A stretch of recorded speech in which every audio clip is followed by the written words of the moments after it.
വർഷം ജനുവരിയിൽ US പ്രസിഡന്റായി ഡൊണാൾഡ് ട്രംപ് രണ്ടാമത് അധികാരമേറ്റപ്പോൾ നമ്മുടെ പ്രധാനമന്ത്രി നരേന്ദ്രമോദി അദ്ദേഹത്തെ അഭിനന്ദിക്കാൻ വേണ്ടി ഫോണിൽ വിളിച്ചു. ജനുവരി 27 ഫോൺ കോളിനെ തുടർന്ന് ഇരു രാജ്യങ്ങളും എന്താണ് രണ്ട് നേതാക്കളും സംസാരിച്ചെന്നതിനെ കുറിച്ചൊരു ഔദ്യോഗിക കുറിപ്പ് പുറത്തിറക്കി. നയതന്ത്ര ഭാഷയിൽ ഈ കുറിപ്പുകൾക്ക് റീഡ് ഔട്ട് എന്നാണ് പറയുക. നമുക്ക് ആദ്യം ഇന്ത്യയുടെ റീഡ് ഔട്ട് എന്താ നോക്കാം. വിദേശകാര്യ മന്ത്രാലയത്തിന്റെ റീഡ് ഔട്ട് ഇങ്ങനെയായിരുന്നു: പ്രധാനമന്ത്രി നരേന്ദ്രമോദി ഇന്ന് ബഹുമാനപ്പെട്ട അമേരിക്കൻ പ്രസിഡന്റ് ഡൊണാൾഡ് ട്രംപുമായി സംസാരിച്ചു. പരസ്പരം പ്രയോജനകരമായ പങ്കാളിത്തത്തിനുള്ള തങ്ങളുടെ പ്രതിബദ്ധത ഇരു നേതാക്കളും പങ്കുവച്ചു. സാങ്കേതിക വിദ്യ, വ്യാപാരം, നിക്ഷേപം, ഊർജം, പ്രതിരോധം തുടങ്ങിയ മേഖലകളിലടക്കം വിശാലമായ പങ്കാളിത്തത്തിന്റെ വിവിധ വശങ്ങളെക്കുറിച്ചും അത് മുന്നോട്ട് കൊണ്ടുപോകുന്നതിനുള്ള നടപടികളെക്കുറിച്ചും അവർ ചർച്ച ചെയ്തു എന്നായിരുന്നു. ഇനി ഇതേ ഫോൺ കോളിനെ അടിസ്ഥാനമാക്കി വൈറ്റ് ഹൗസ് അതേ ദിവസം തന്നെ പുറത്തിറക്കിയ റീഡ് ഔട്ട് നമുക്ക് നോക്കാം. ഇന്ന് പ്രസിഡന്റ് ഡൊണാൾഡ് ട്രംപ് ഇന്ത്യൻ പ്രധാനമന്ത്രി നരേന്ദ്രമോദിയുമായി ഫലപ്രദമായ ഒരു ഫോൺ സംഭാഷണം നടത്തി. ഇരു രാജ്യങ്ങളും തമ്മിലുള്ള സഹകരണം വിപുലീകരിക്കുന്നതിനെ കുറിച്ച് ഇരു നേതാക്കളും ചർച്ച ചെയ്തു. ഇൻഡോ പസഫിക്, പശ്ചിമേഷ്യ, യൂറോപ്പ് എന്നിവിടങ്ങളിലെ സുരക്ഷ ഉൾപ്പെടെയുള്ള നിരവധി വിഷയങ്ങൾ അവർ ചർച്ച ചെയ്തു എന്നാണ് പറഞ്ഞത്. ഇനിയാണ് ഇതിലെ പ്രധാനപ്പെട്ട ഭാഗം വരുന്നത്. അമേരിക്കൻ നിർമ്മിത സുരക്ഷാ ഉപകരണങ്ങൾ, അതായത് ആയുധങ്ങളും പടക്കോപ്പുകളും വാങ്ങുന്നത് ഇന്ത്യ വർദ്ധിപ്പിക്കേണ്ടതിന്റെ ആവശ്യകതയെക്കുറിച്ചും നീതിയുക്തമായ ഒരു ഉഭയകക്ഷി വ്യാപാര ബന്ധത്തിലേക്ക് നീങ്ങേണ്ടതിന്റെ പ്രാധാന്യം പ്രസിഡന്റ് ഊന്നി പറഞ്ഞു. ട്രംപിനെ സോപ്പിട്ട് കെട്ടിപ്പിടിച്ച് അബ് കി ബാർ ട്രംപ് സർക്കാർ എന്ന് പറഞ്ഞ് ഇന്ത്യൻ ചരിത്രത്തിൽ ഒരു പ്രധാനമന്ത്രിയും ചെയ്യാത്തതുപോലെ ട്രംപിന് വേണ്ടി പരസ്യമായ വോട്ടുപിടുത്തം നടത്തി അയാൾ പ്രസിഡന്റ് ആയപ്പോഴും മൈ ഫ്രണ്ടേ എന്നും പറഞ്ഞ് ചെന്ന് തനി സായിപ്പ് ഗുണമൊക്കെ കാണിച്ചു. സായിപ്പ് തനി ഗുണം കാണിച്ചു തിരിച്ച്, എടോ മൂന്നാം ലോക രാജ്യക്കാരാ, ഇന്ത്യക്കാരാ, ഞാൻ നിന്നെ കാണുന്നത് ഒരു വലിയ കമ്പോളമായിട്ടാണ്. എന്റെ രാജ്യത്ത് ഉൽപ്പാദിപ്പിക്കുന്ന സാധനങ്ങൾ വിൽക്കാനുള്ള ഒരു വലിയ കമ്പോളം. ആയുധങ്ങൾ മുതൽ പച്ചക്കറി വരെ എനിക്ക് വിൽക്കാനുണ്ട്. ഞാൻ അതിനനുസരിച്ച് കുറച്ച് നിയമങ്ങളും തീരുവകളും നിശ്ചയിക്കും. അതിനനുസരിച്ച് നിന്നാ നിനക്ക് കൊള്ളാം. ഇതാണ് ട്രംപ് മോദിയോട് പറഞ്ഞതിന്റെ പച്ച മലയാളം. പരമ്പരാഗതമായി സൈനിക സഹകരണമുള്ള റഷ്യയെ ഉപേക്ഷിച്ച് ഇന്ത്യ അമേരിക്കയെ തങ്ങളുടെ പ്രധാന ആയുധ വിതരണക്കാരായി അംഗീകരിക്കണമെന്നാണ് ട്രംപ് സർക്കാരിന്റെ മനസ്സിലിരിപ്പ്. ഫെബ്രുവരിയിൽ നരേന്ദ്രമോദി ട്രംപിനെ സന്ദർശിക്കാൻ വേണ്ടി വൈറ്റ് ഹൗസിലെത്തിയപ്പോൾ പുറത്തിറക്കിയ സംയുക്ത പ്രസ്താവനയിലും ഈ വിഷയം ആവർത്തിച്ചു. ഇന്ത്യ വാങ്ങാൻ പോകുന്ന പടക്കോപ്പുകളുടെ വിവരങ്ങൾ വരെ അതിലുണ്ടായിരുന്നു. C-130J super Hercules, C-17 globe master 3, P-81 Poseidon വിമാനങ്ങൾ, CH-47F Chinook, MH-60R Seahawk, MQ-9B ഡ്രോണുകൾ എന്നിങ്ങനെ പേരുകൾ നിറഞ്ഞു നിൽക്കുന്നു. എന്താ ട്രംപിന്റെ ശരിക്കും ആവശ്യം? ഇന്ത്യയുമായി അമേരിക്കയ്ക്ക് വ്യാപാര കമ്മിയുണ്ട്. അതായത് അമേരിക്ക $87.4 ബില്യൺ വസ്തുക്കൾ ഇന്ത്യയിൽ നിന്ന് കഴിഞ്ഞ വർഷം ഇറക്കുമതി ചെയ്തപ്പോൾ അമേരിക്കയിൽ നിന്ന് ഇന്ത്യ $41.8 ബില്യൺ ഇറക്കുമതി കച്ചവടം മാത്രമേ ചെയ്തുള്ളൂ. അതായത് $45.7 ബില്യൺ കമ്മി നിലനിൽക്കുകയാണ്. ഇത് നികത്താൻ ഇന്ത്യ ആയുധങ്ങൾ വാങ്ങുന്നത് വർദ്ധിപ്പിക്കണമെന്നാണ് ട്രംപിന്റെ ഡിമാൻഡ്. വാങ്ങിയാൽ മാത്രം പോരാ, US വാണിജ്യ സെക്രട്ടറി ഹോവാർഡ് ലുട്നിക് പറഞ്ഞതനുസരിച്ച് റഷ്യയിൽ നിന്ന് ആയുധങ്ങൾ വാങ്ങുന്നത് നിർത്തുകയും വേണം. അതിന് മോദി സമ്മതം മൂലയിരിക്കുന്നു എന്നാണ് ലുട്നിക് പറഞ്ഞത്. നിങ്ങൾ റഷ്യയിൽ നിന്ന് ആയുധങ്ങൾ വാങ്ങാൻ പോവുകയാണെങ്കിൽ അത് അമേരിക്കയെ പ്രകോപിപ്പിക്കും. ഇന്ത്യ US സ്ട്രാറ്റജിക് പാർട്ട്ണർഷിപ്പ് ഫോറത്തിൽ ലുട്നിക് പറഞ്ഞത് കേട്ട് നമ്മുടെ 56 ഇഞ്ചുകാരൻ എന്തു ചെയ്തു? ട്രംപിനെ പേടിച്ച് മുറ്റിടിച്ച് നിന്നൊന്നും ചെയ്തില്ല. ലുട്നിക് ഒരു കോടീശ്വരനായ വലിയ വ്യവസായിയും US ഭരണകൂടത്തിൽ ഉന്നത സ്ഥാനം വഹിക്കുന്നയാളും ട്രംപിന്റെ വിശ്വസ്തനുമാണ്. ഇന്ത്യയിലെ പീയൂഷ് ഗോയലിന് തുല്യമായ ഒരു പദവി എന്ന് വേണമെങ്കിൽ പറയാം. ഇരു രാജ്യവുമായുള്ള തന്ത്രപരവും വ്യാപാരപരവുമായൊക്കെ ചർച്ചകളിൽ പരിചിതനുമാണ്. ഇന്ത്യ അതിന്റെ എക്കാലത്തെയും വിശ്വസ്തനായ സഖ്യകക്ഷിയായ റഷ്യയിൽ നിന്ന് ആയുധങ്ങൾ വാങ്ങുന്നത് അങ്ങോട്ട് നിർത്തിയിട്ട് US-നോടും അതിന്റെ സൈനിക സഖ്യകക്ഷികളോടും ചേരണമെന്നാണ് ലുട്നിക്കിന്റെ പ്രധാന ആവശ്യം. അദ്ദേഹം മറ്റൊരു കാര്യവും ചൂണ്ടിക്കാട്ടി. ബ്രിക്സ് സഖ്യത്തിൽ നിന്ന് ഇന്ത്യ വിട്ടുനിൽക്കണം. ഡോളറിന്റെ ആധിപത്യം അവസാനിപ്പിക്കാനുള്ള നീക്കത്തിൽ നിന്ന് പിന്മാറണം. Don't play games with America, I will hit hard എന്നാണ് ട്രംപും പറഞ്ഞത്. ഡോളറിന് പകരം മറ്റൊരു കറൻസി എന്ന് ബ്രിക്സിലെ പ്രമുഖനായ റഷ്യയുടെ ആവശ്യമാണ്. ഡോളറിന് പകരം ചൈനീസ് കറൻസി പ്രയോഗിക്കാൻ ചൈനയ്ക്കും താല്പര്യമുണ്ട്. എന്നാൽ ബ്രിക്സിലെ പ്രധാന അംഗമായ ഇന്ത്യക്ക് ഒന്നും ചെയ്യാൻ പറ്റാത്ത അവസ്ഥയായി. ബ്രിക്സ് അംഗങ്ങളുടെ ലോക്കൽ കറൻസിയിൽ പരസ്പരം വ്യാപാരം ചെയ്യാമെന്ന് മോദി പറഞ്ഞതിന് ശേഷം അമേരിക്ക ഭീഷണി ഉയർത്തി. പിന്നീട് ഇന്ത്യ അയഞ്ഞു. ബ്രിക്സ് കറൻസിയെ കുറിച്ച് ഇന്ത്യക്കൊരു നയമില്ല എന്ന് തന്നെയാണ് വിദേശകാര്യ വക്താവ് പറഞ്ഞത്. അത് ഇന്ത്യയെ സംബന്ധിച്ച് വല്ലാത്തൊരവസ്ഥയാണ്. സ്വാതന്ത്ര്യം കിട്ടിയതിനു ശേഷം ലോകത്തിലെ ഏറ്റവും ദരിദ്ര രാജ്യങ്ങളിലൊന്നായിരുന്നു ഇന്ത്യ. എന്നാൽ അന്ന് നെഹ്റു സംസാരിച്ചപ്പോൾ ലോകം മുഴുവൻ കാതോർക്കുമായിരുന്നു. ശീതയുദ്ധകാല സമയത്ത് അമേരിക്കയുടെയോ സോവിയറ്റ് യൂണിയന്റെയോ കുരുക്കിൽപ്പെടാതെ ഒരു ഡിസ്റ്റൻസ് ഇട്ട് അതേസമയം സ്വന്തം നാടിന്റെ താല്പര്യങ്ങൾക്ക് മുന്നിൽ ആരുടെയും മുട്ടുമടക്കാതെ തല ഉയർത്തി നിൽക്കുക. യുഗോസ്ലേവിയയുടെ ജോസഫ് ടിറ്റോ, ഈജിപ്തിലെ ഗമാൽ അബ്ദുൽ നാസർ, ഘാനയിലെ ഖ്വാമെ എൻക്രൂമ, ഇന്തോനേഷ്യയിലെ സുകാർണോ എന്നിവരോടൊപ്പം ചേർന്ന് നമ്മുടെ ജവഹർലാൽ നെഹ്റു ചേരാ നയത്തെ നയിച്ചു. നെഹ്റു സംസാരിച്ചപ്പോൾ ലോകം മുഴുവൻ കാതോർത്തു നിന്നു. ഇന്ത്യയുടെ ആത്മാവിനെ ഒരു കലാകാരനെ പോലെ ലോകത്തിനു മുന്നിൽ അദ്ദേഹം വരച്ചു കാട്ടി. മോദി എന്താണ്?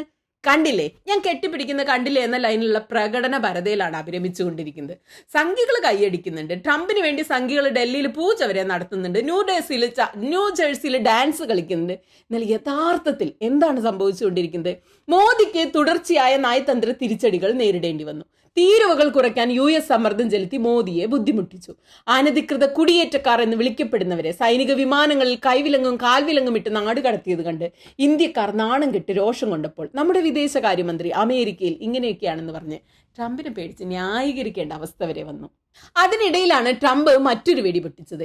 ഇലക്ഷൻ കമ്മീഷൻ BJPയെ സഹായിക്കാൻ വേണ്ടി വഴിവിട്ട പരിപാടികൾ ഇന്ത്യയിൽ നടത്തുന്നു എന്ന് കോൺഗ്രസിന്റെ നേതൃത്വത്തിൽ പ്രതിപക്ഷം ആരോപണങ്ങൾ ഉന്നയിച്ചുകൊണ്ടിരിക്കെ തന്നെ ഇന്ത്യയിലെ തെരഞ്ഞെടുപ്പിൽ വോട്ടർമാരുടെ പങ്കാളിത്തം വർദ്ധിപ്പിക്കാനുള്ള ഗ്രാന്റായി United States agency for international development USAID 21 ദശലക്ഷം ഡോളർ ചെലവഴിച്ചെന്നാണ് ട്രംപ് ആവർത്തിച്ച് അവകാശപ്പെട്ടുകൊണ്ടിരുന്നത്. അതിന്റെ തമാശ എന്തെന്നാൽ വിദേശ ശക്തികളുമായി ചേർന്ന് ഇന്ത്യയെ അസ്ഥിരപ്പെടുത്താൻ രാഹുൽ ഗാന്ധിയും കോൺഗ്രസും ശ്രമിക്കുന്നു എന്ന് നിരന്തരം പറഞ്ഞുകൊണ്ടിരിക്കുന്നവരാണ് BJPയും സംഘികളും. ആ സമയത്താണ് എന്റെ ഫ്രണ്ട് മോദിക്കാണ് ഞാൻ 21 ദശലക്ഷം ഡോളർ കൊടുത്തു എന്ന് ട്രംപ് ഒരു അടിയടിക്കുന്നത്. വിദേശ NGOകൾ കോൺഗ്രസിന്റെ ആളുകളാണെന്നും സംഘികൾ പറയുന്ന സമയത്താണ് ഈ അപമാനം മോദി നേരിട്ടത്. എന്റെ ട്രംപേ, ശത്രുക്കളുടെ അടുത്ത് പോലും നിങ്ങൾ ഇതിൽ നന്നായി പെരുമാറുന്നുണ്ട്. എന്തിനാണ് ഞങ്ങളെ മോദിജീനെ ഇങ്ങനെയൊക്കെ പീഡിപ്പിക്കുന്നത്?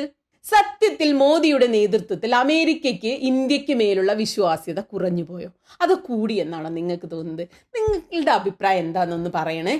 അങ്ങനെ ട്രംപ് സായിപ്പിനെ സുഖിപ്പിക്കാനായി പണ്ട് ബ്രിട്ടീഷുകാരെ സവർക്കർ സുഖിപ്പിച്ചതുപോലെ അമേരിക്കയിൽ നിന്ന് ആയുധങ്ങൾ വാങ്ങുന്നത് വർദ്ധിപ്പിക്കാൻ വേണ്ടി തീരുമാനിച്ചു.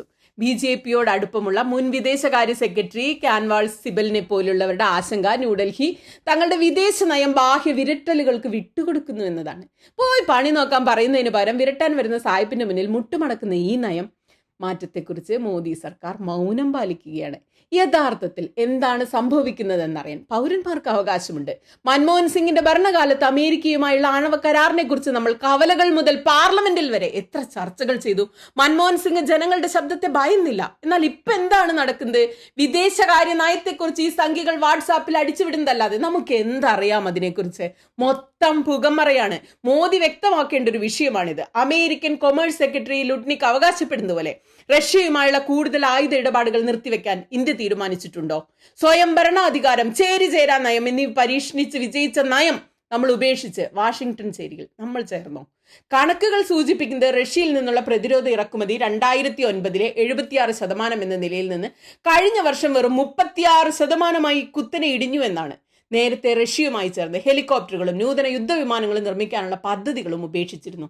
അതേസമയം 2018 മുതൽ US നിർമ്മിത പ്രതിരോധ ഉപകരണങ്ങൾക്കായി $20 ബില്യൺ കരാറുകളിൽ ഇന്ത്യ ഒപ്പുവെച്ചു. കൂടാതെ 31 ദീർഘദൂര ഡ്രോണുകൾക്കായുള്ള $3 ബില്യൺ ഇടപാടിന് ഇന്ത്യ അടുത്തിടെ അംഗീകാരവും നൽകി.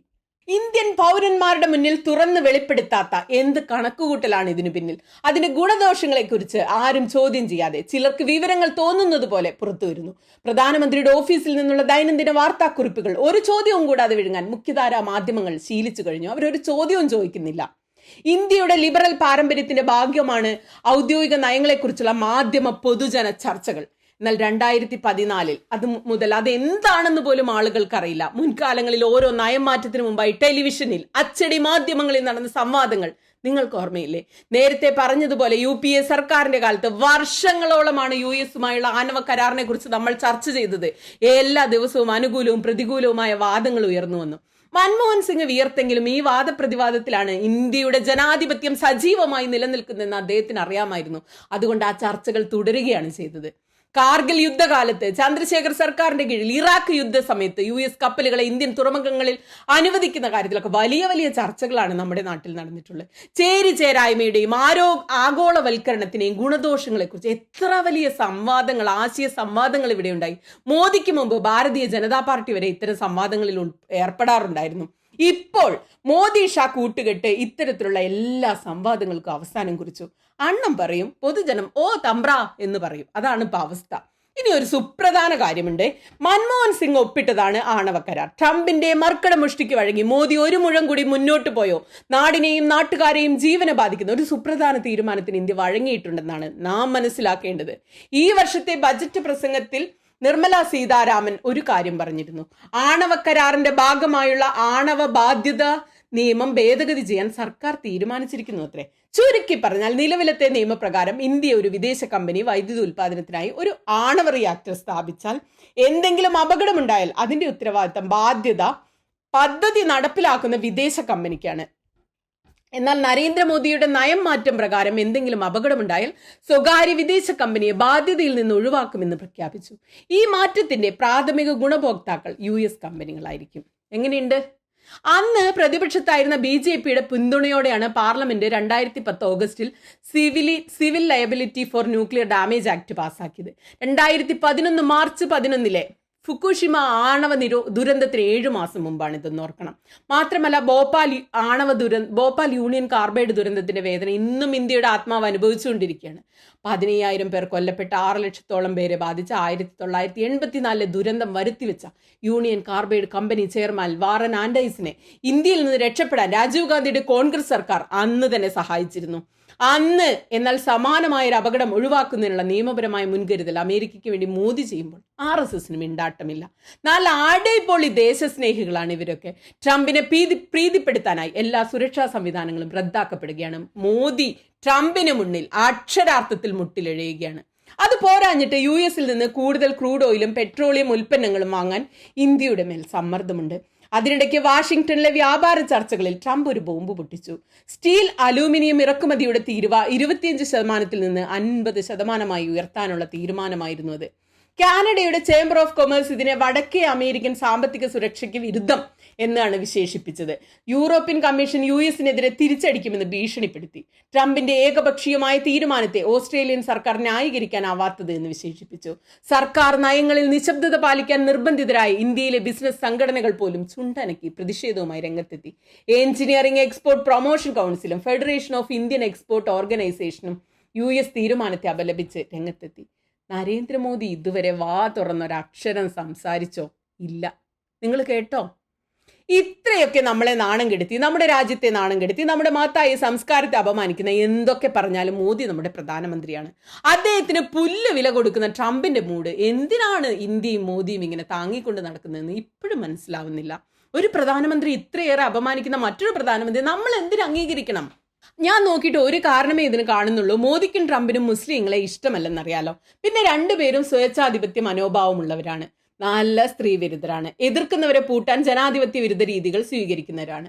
വെറുപ്പും വിദ്വേഷവുമാണ് ഇവരുടെ പ്രത്യയശാസ്ത്രായുധങ്ങൾ. ഈ സംഗതികളൊക്കെയാണ് ഇവരെ യോജിപ്പിച്ച് നിർത്തുന്നത്. ട്രംപിന്റെ വലിയൊരു ഭീഷണി ട്രംപിന് വരാനിരിക്കുന്നതേ ഉള്ളൂ. അമേരിക്കൻ കാർഷിക പ്രോഡക്റ്റുകൾക്ക് പാലുൽപ്പന്നങ്ങൾ ഉൾപ്പെടെ ഇന്ത്യയിലേക്ക് കുറഞ്ഞ തീരുവയിൽ ഇറക്കുമതി ചെയ്യാൻ സാധിക്കണം. ഇതുവരെ അമേരിക്കയ്ക്ക് അനുകൂല തീരുമാനം ഇന്ത്യ എടുത്തിട്ടില്ല. അങ്ങനെ എങ്ങാനും സംഭവിച്ചാൽ നമ്മുടെ കാർഷിക രംഗത്തിന്റെ നടുവൊടിയും. കർഷക ആത്മഹത്യകൾ പെരുകുന്ന കാലമാണ്. ഇതും കൂടിയായാൽ എന്തായിരിക്കും ദുരവസ്ഥ എന്ന് ആലോചിച്ച് നോക്കിയാൽ മതി. ഗ്രാമീണ മേഖലയിലെ ദശലക്ഷക്കണക്കിന് ആളുകൾക്ക് ഉപജീവനം നൽകുന്ന ഇന്ത്യയിലെ വലിയ സഹകരണ ക്ഷീരസംഘങ്ങൾ തകരും. ലോകത്തിലെ ഏറ്റവും വലിയ പാൽ ഉൽപാദകരാണ് ഇന്ത്യ. ഈ മേഖല 8 കോടി കർഷകർക്കാണ് ഉപജീവനം നൽകുന്നത്. ഈ ഏപ്രിലിൽ US വൈസ് പ്രസിഡന്റ് JD വാൻസിന്റെ ഇന്ത്യ സന്ദർശന സമയത്ത് all India Kisan Sabha India America വ്യാപാര കരാർ വരുമ്പോൾ കാർഷിക മേഖലയെ ബാധിക്കുന്ന തീരുമാനങ്ങൾ എടുക്കരുതെന്ന് ആവശ്യപ്പെട്ടുകൊണ്ട് പ്രതിഷേധ സമരങ്ങൾ നടത്തിയിരുന്നു. ഗ്യാസോലിനുമായി ചേർക്കുന്നതിനുള്ള എഥനോളായി ഉപയോഗിക്കാൻ അതിന്റെ വലിയ മിച്ചമുള്ള ചോളം ഇറക്കുമതി ചെയ്യാനും US ഇന്ത്യയെ നിർബന്ധിച്ചുകൊണ്ടിരിക്കുകയാണ്. നിലവിൽ ഇന്ത്യയിൽ ഇത് അനുവദനീയമല്ല. മോദിയുടെ കെട്ടിപ്പിടുത്തവും ഡയലോഗടിയും ജയശങ്കറിന്റെ കിടുക്കാച്ചി റീലുകളും ശശി തരൂരിന്റെ ഇംഗ്ലീഷും ഒന്നും ട്രംപ് എന്ന വെട്ടാൻ വരുന്ന പോത്തിന്റെ മുന്നിൽ വില പോകുന്നില്ല. പഹൽഗാം ആക്രമണത്തിന്റെ സൂത്രധാരൻ എന്ന് നാം വിശ്വസിക്കുന്ന പാകിസ്ഥാൻ സൈനിക മേധാവി അസിം മുനീറിനെ മോദി വൈറ്റ് ഹൗസിൽ വിളിച്ച് ബദാം പരിപ്പും മട്ടൺ ചാപ്സും കൊടുത്തു. ആ സമയത്ത് കാനഡയിൽ G7 സമ്മേളനത്തിനെത്തിയ മോദിയെ ഒന്ന് കാണാൻ പോലും കൂട്ടാക്കാതെ അമേരിക്കയിൽ ചെന്നിട്ട് മോദിയെ ഫോൺ ചെയ്യുകയാണ് ചെയ്തത്. വേണമെങ്കിൽ തിരിച്ചു പോകുന്ന വഴി എന്റെ വീട്ടിലേക്ക് കയറുന്നോ എന്നൊരു ചോദ്യം. ഇന്ത്യ പാക് സംഘർഷം അവസാനിപ്പിച്ച് താനാണ് 25 തവണയാണ് പറഞ്ഞത് അദ്ദേഹം. പാകിസ്ഥാന് IMF ലോണ് കൊടുത്തു. ഭീകരവാദത്തിന്റെ ആഗോള കയറ്റുമതിക്കാരനെ ഇന്ത്യ വിളിക്കുന്ന പാകിസ്ഥാനെ 2025 ഐക്യരാഷ്ട്രസഭ രക്ഷാസമിതിയുടെ താലിബാൻ ഉപരോധ സമിതിയുടെ അധ്യക്ഷനായി നിയമിച്ചു. കൗൺസിലിന്റെ ഭീകരവിരുദ്ധ സമിതിയുടെ ഉപാധ്യക്ഷനായി നിയമിക്കാൻ പരിശ്രമിച്ച ട്രംപ് ഇന്ത്യയുടെ മുഖത്തടിച്ചു. ട്രംപിനെ സുഖിപ്പിക്കാൻ നടന്നിട്ട് ഇതൊക്കെയാണ് നമ്മുടെ മോദിക്കും ഇന്ത്യക്കും കിട്ടിയത്. ഇത്രയും നയതന്ത്ര വിജയം ഞാൻ എൻ്റെ ചാൾസ് രോബരാജിൽ മാത്രമേ മുമ്പ് കണ്ടിട്ടുള്ളൂ. ഇപ്പൊ മോദിജിയിലും കണ്ടു. ഇവിടം കൊണ്ട് അവസാനിക്കുന്നില്ല കാര്യങ്ങൾ. ട്രംപുമായി വഷളായ ബന്ധം പുനഃസ്ഥാപിക്കാനുള്ള മോദി ഭരണകൂടം അമേരിക്കയിൽ മറ്റൊരു സായിപ്പിനെ കാശ് കൊടുത്തു വെച്ചിട്ടുണ്ട്. ട്രംപിന്റെ അടുപ്പക്കാരനും ലോബിയിങ് സ്ഥാപനമായ SHW പാർട്ട്നേഴ്സ് LLCയുടെ മേധാവിയുമായ ജേസൺ മില്ലറെ വാഷിംഗ്ടൺ DC ഇന്ത്യയുടെ സ്വാധീനം വർദ്ധിപ്പിക്കാൻ വേണ്ടി വെച്ചിട്ടുണ്ട്. മാസം $1.5 ലക്ഷം അങ്ങനെ എണ്ണിക്കൊടുത്തിട്ടാണ് നിലമുഴുന്ന കർഷകന്റെയും ജീവൻ പണയം വെച്ച് വെയിലത്തും മഴയത്തും ബൈക്ക് ഓടിച്ച് ജീവിതത്തിന്റെ രണ്ടറ്റവും കൂട്ടിമുട്ടിക്കാൻ വേണ്ടി കഷ്ടപ്പെടുന്ന സ്വിഗ്ഗിക്കാരന്റെയും നികുതി പണമാണിത്. ഇതൊക്കെ ചെയ്ത് നെഞ്ചു വിരിച്ച് സംഘികളുടെ മുന്നിലൂടെ മോദി നടക്കുമ്പോൾ ഒരാൾ അകലെ ഇരുന്ന് വെൽ ഡൺ മൈ ബോയ് എന്ന് പറഞ്ഞ് കൈയടിക്കുന്നുണ്ട്. My friend Donald Trump.